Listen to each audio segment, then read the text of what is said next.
Oke, halo semuanya. Perkenalkan, nama saya Aquino Calvin dari kelas LA10 dari BINUS.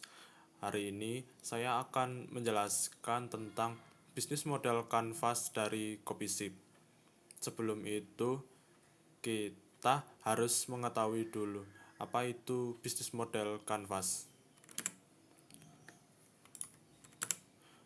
Oke, bisnis model kanvas adalah suatu strategi manajemen yang disusun dengan menjabarkan ide dan konsep bisnis ke dalam bentuk visual. Secara sederhana, bisnis model kanvas ini adalah kerangka suatu manajemen yang bertujuan untuk memudahkan dalam melihat gambaran ide bisnis. Jika kita membandingkan dengan bisnis plan yang kurang lebih memiliki sekitar 10 halaman, eh, bisnis model kanvas ini terlihat lebih sederhana karena dalam membuat bisnis model kanvas kita hanya perlu sekitar satu lembar saja yang mana satu per sepuluhnya dari bisnis plan seperti itu. Kemudian, peran Anda dalam bisnis model kanvas ini yaitu sebagai konsumen, ya, yang konsumen yang sekitar 1 sampai 2 minggu sekali berkunjung di Copysip ini dengan teman-teman SMA-nya seperti itu. Kemudian, alasan tertarik dengan bisnis tersebut. Alasan saya tertarik dengan bisnis tersebut adalah karena sekitar 1 sampai 2 minggu sekali saya berkunjung ke tempat ini dengan teman-teman SMA saya. Di sana saya berkunjung hanya untuk bercanda ria, terus berbincang-bincang terkait masalah, bukan masalah juga sih, terkait momen SMA dan juga kehidupan dari kuliah kita masing-masing seperti itu. Kemudian penjelasan 9 blok bisnis model kanvas dan pattern yang digunakan. Oke, kita mulai dari key partner dulu. Key partner adalah suatu bisnis yang berhubungan langsung, yang kasarannya bekerja sama dengan usaha kopi sip ini dengan tujuan untuk memudahkan proses memudahkan proses produksi dari kopi sip ini. Dari key partner ini kita bisa melihat ada supplier bahan makanan dan minuman, ada bank, ada Gojek, ada Grab, dan juga Shopee Food. Untuk supplier bahan makanan dan minuman, karena kita ini sebagai eh, kasarannya memproduksi barang, yaitu eh, kopi dan juga tus, otomatis kita perlu bahan baku untuk diolah, kemudian kita jual ke konsumen. Nah, siapa ya yang menyediakan bahan baku tersebut? Ya, itulah peran supplier. Kemudian ada bank. Tujuan dari bank ini yaitu menyediakan variasi pembayaran. Kasarannya, kita kalau di zaman tradisional kita hanya perlu uang kas, maksud saya uang cash, yaitu uang tunai, yang itu menurut saya masih tradisional karena sekarang ini sudah banyak kasarannya m-banking yang mana pembayaran tersebut tidak perlu uang cash. Jadi untuk bank ini tergantung dari masing-masing tempat eh, yang mereka sediakan, entah itu ATM BCA, BNI, BRI atau Mandiri. Jadi semakin banyak yang bank mereka sediakan, semakin banyak juga variasi dari pembayaran yang tersedia. Kemudian ada Gojek, Grab, dan Shopee Food. Sebenarnya dari tiga ini fungsinya hampir sama, yaitu untuk membantu pelanggan yang melakukan pemesanan online. Jadi para pelanggan ini tidak harus datang ke tempat dari Kopi Sip langsung. Mereka hanya perlu akses dari salah satu tiga ini, antara Gojek, Grab, atau Shopee Food. Terserah mereka mau yang mana yang lebih uh, mereka sukai. Kemudian tinggal search Kopi Sip, kemudian pesan yang uh, pesan dari menu yang disediakan dengan catatan tidak habis. Kemudian lakukan pembayaran, entah itu transfer atau via COD. Jadi tergantung Anda pilih yang mana. Kemudian tunggu sekitar 10 sampai 15 menit tergantung jarak rumah Anda. Kemudian Anda dapat langsung menikmati produk Kopi Sip ini dimanapun Anda berada, selain tempat Kopi Sipnya langsung. Seperti itu. Kemudian ada key activities. Jadi key activities ini adalah proses jalannya produksi dari usaha Kopi Sip ini. Jadi yang pertama dari key activities ini yaitu entry pesanan dari pembeli. Nah, karena saya perannya sebagai konsumen atau pembeli, jadi saya datang ke tempat Kopi Sip ini, kemudian saya ke kasir karena menunya di kasir. Jadi kita pesan mau kopi saja atau toast saja atau dua-duanya bisa. Lalu kita pesan, terus setelah kita pesan kita bayar, kemudian petugas kasir ini membuat pesanan dari pembeli. Ya, yang kedua ini membuat pesanan dari pembeli.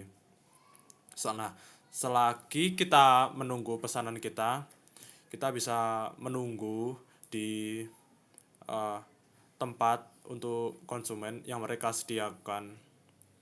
Nah, di Kopi Sip ini pelayanannya self service. Jadi selagi menunggu kita makanan ini tidak diantarkan ke tempat kita, tetapi kita dipanggil sesuai nama kita.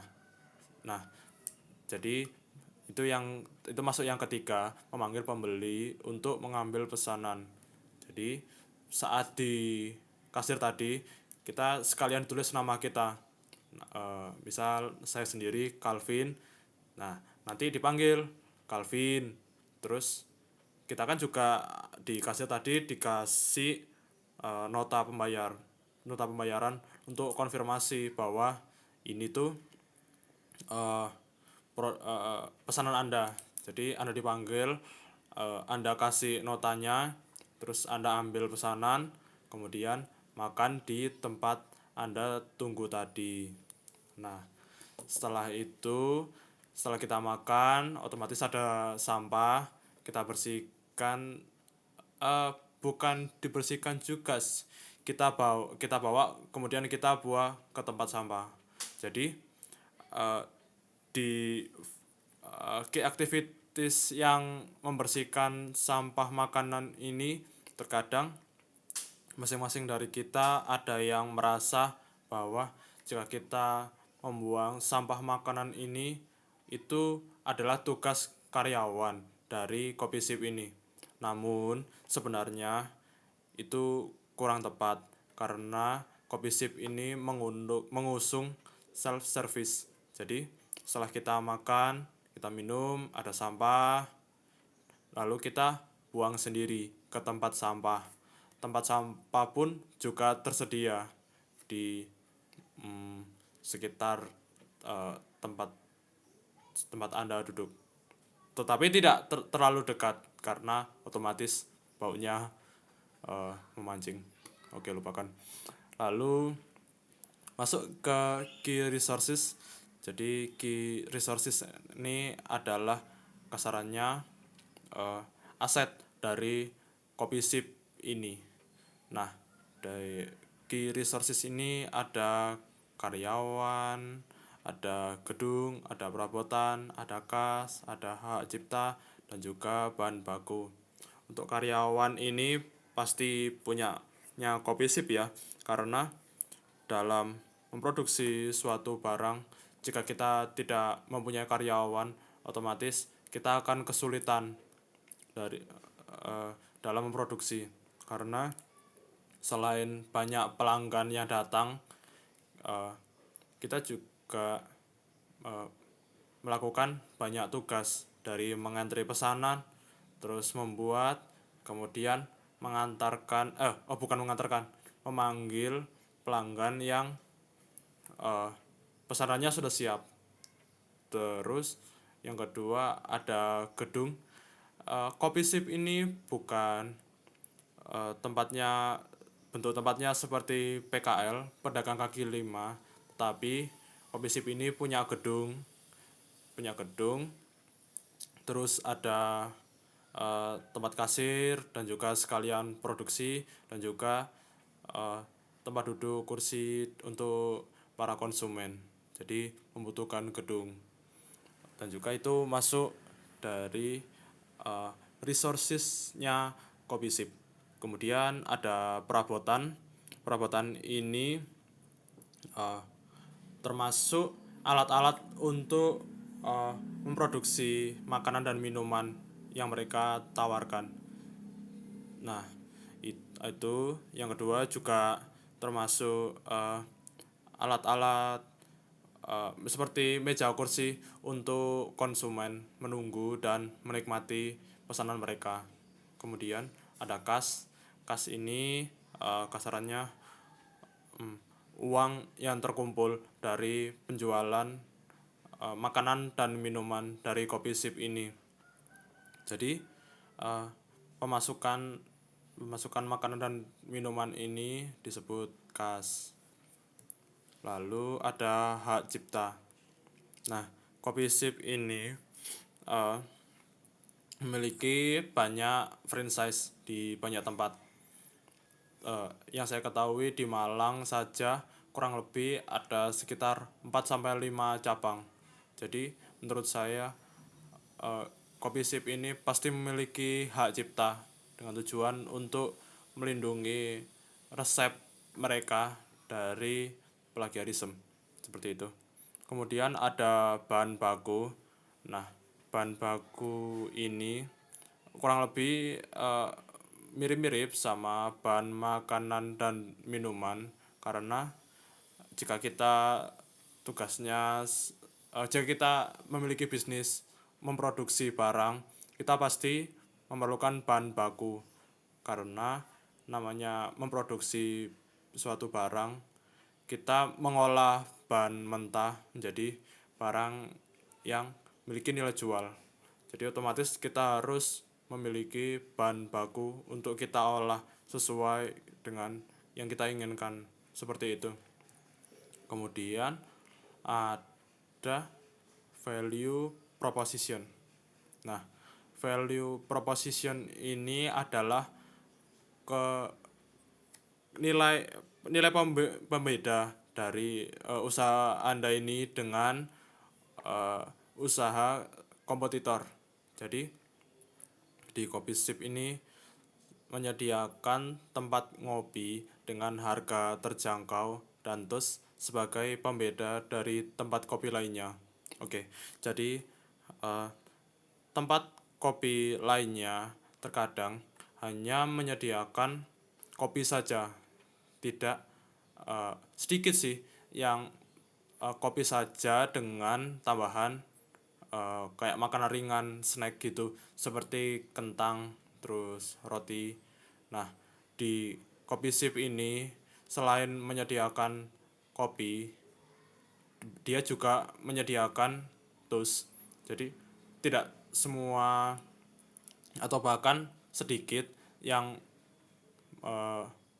mengusung model eh, tempat ngopi yang menyediakan toast sebagai teman teman ngopi, seperti itu. Jadi itu menurut saya value proposition dari Kopi Sip. Kemudian ada customer relationship. Jadi customer relationship ini adalah cara kita eh, cara kita me- cara kita me- mengundang lebih atau enggak mendapatkan lebih banyak konsumen. Jadi Kopi Sip ini memiliki beberapa cara, yaitu melakukan promo di hari besar, promo tanggal tertentu bagi pelanggan Gojek, Grab, dan Shopee Food. Jadi promo di hari besar ini yaitu misal kita besok kebetulan memperingati hari hari Natal, yaitu tanggal 25 Desember. Nah, itu kan hari besar. Nah, Kopi Sip ini karena itu hari besar, mereka menyediakan promo. Bisa saja eh, beli satu kopi gratis satu kopi dengan harga 10.000, atau enggak beli dua kopi dengan harga berapapun gratis satu kopi dengan harga 10.000, seperti itu.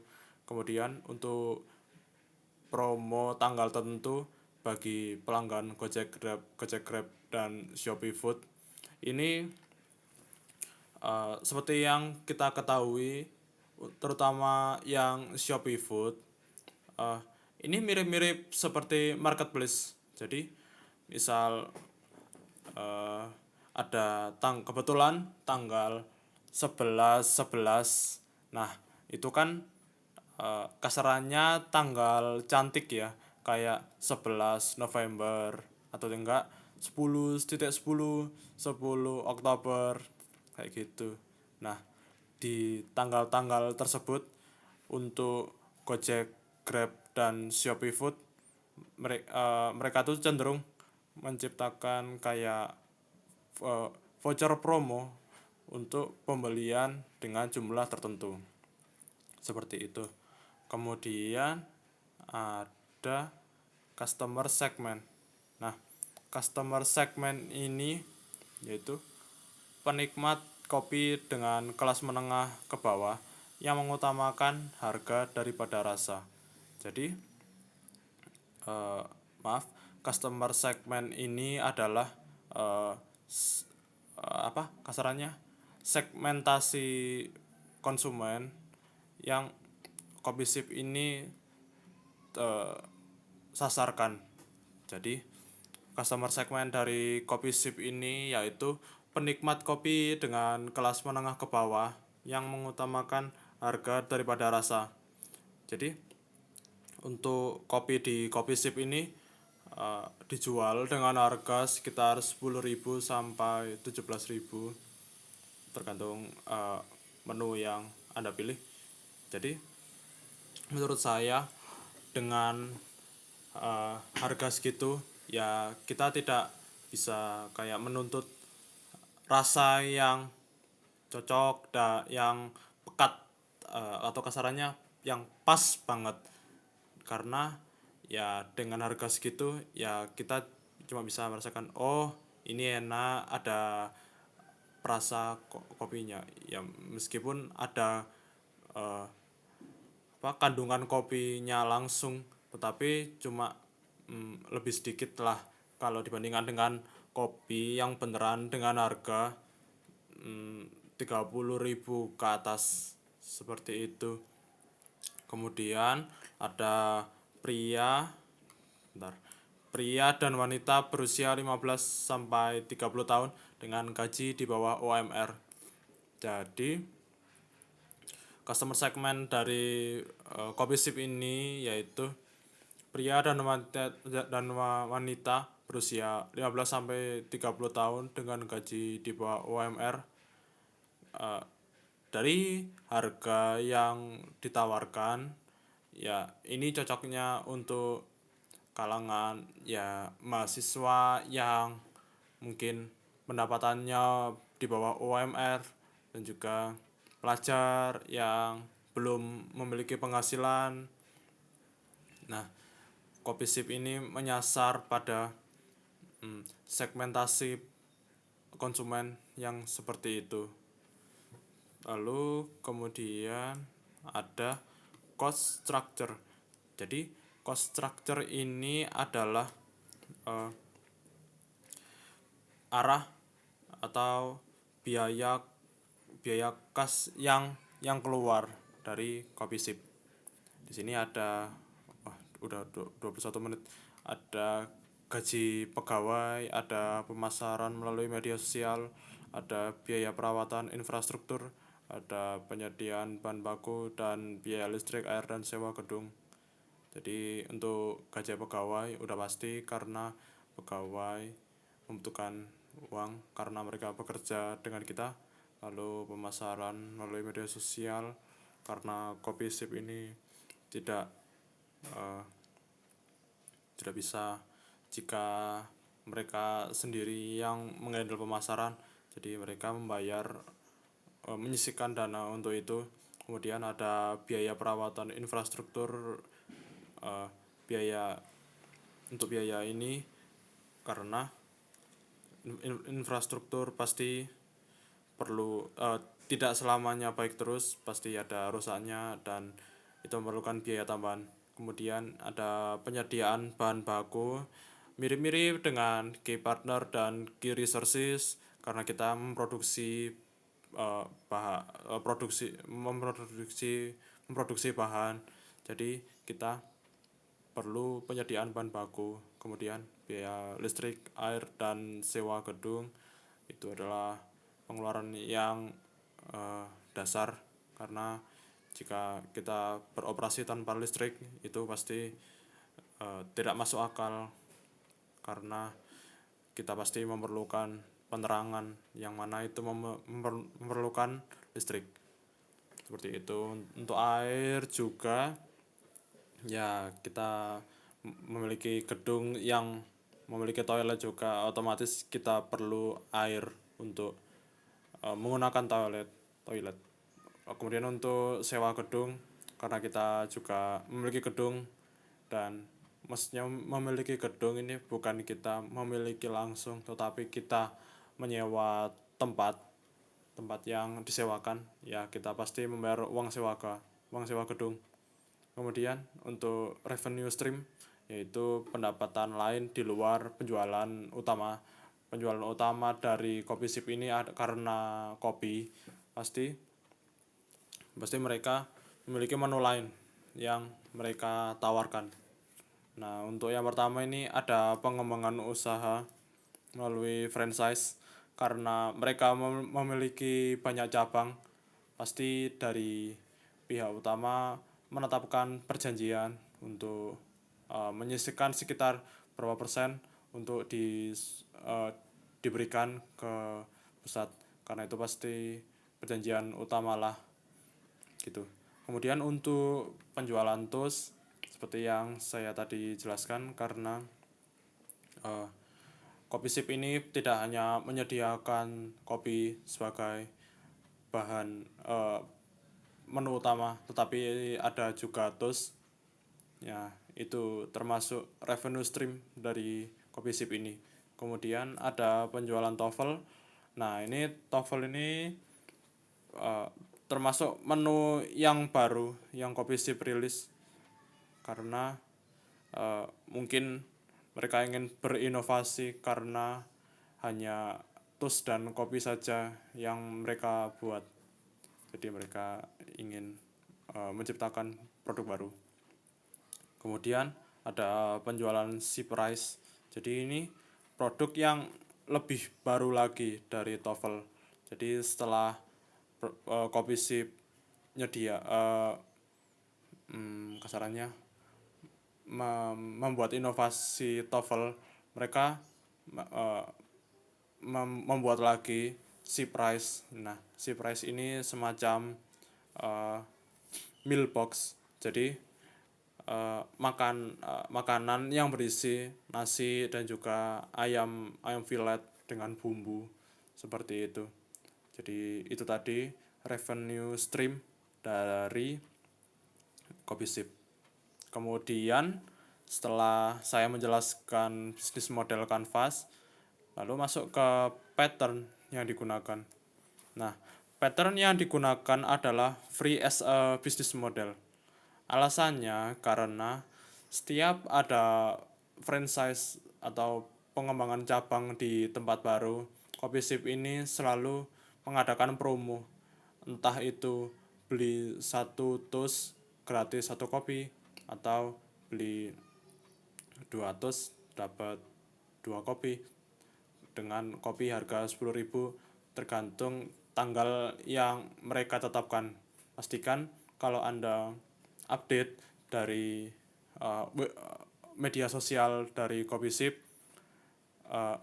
terlebih Anda di sekitar tempat yang baru baru ada franchise-nya Kopi Sip, pasti mereka akan memberikan promo yang uh, kasarannya promo grand opening.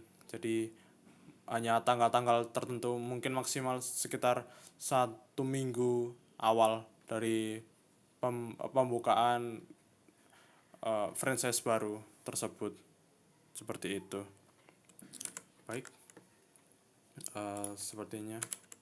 sepertinya itu saja penjelasan bisnis model Canvas dari Kopi Sip. Saya Aquino Calvin dari LA10 Binus mengucapkan terima kasih sudah menonton sampai sini. Goodbye.